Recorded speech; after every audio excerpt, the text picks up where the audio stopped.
नवरत्नमाला काषाय दण्डमुद्धृत्य विलसच्छ्रीमदाण्डवः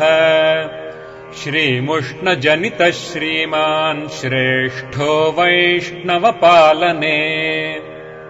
ज्ञानेन यज्ञतपसा शिष्यान् शास्ति च यो गुरुः तमहं शिरसा वन्दे श्रीमदाण्डवमामुनिम् वेदवेदान्तविद्यासु निष्णातो मुनिपुङ्गवः सतां सदसि रक्तोऽयं रङ्गरामानुजो यतिः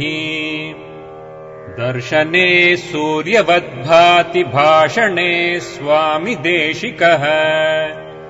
सौहार्दे भाष्यकारोऽयं श्रीमदाण्डवमामुनिः प्रपञ्चे सर्वदिग्भागे वर्तन्ते शिष्यकोटयः ते सर्वे स्वामिनं यान्ति जन्मसाफल्यसिद्धये कल्याणकार्यकर्तारं साधुसज्जनपोषकम् मानवोद्धरणे मग्नं यतिराजमहं भजे वेदवेदान्तविदुषं पादुकाराधने रतम्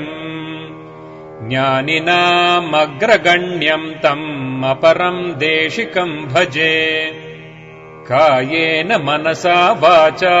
नित्यं पादाभिवन्दनम् त्वय्यर्पितमनो बुद्धिं देहि मे मुनिपुङ्गव वन्दे वैष्णवपोषकं यतिवरं सर्वार्थसिद्धिप्रदम् शिष्याणां हृदयङ्गमं गुणनिधिं शास्त्रार्थसद्बोधकम् दीनानां हितकारकं शुभकरं लोके हितार्थप्रदम् आरुद्राजनितं मुनित्रयमुनिं रङ्गेति नामाङ्कितम्।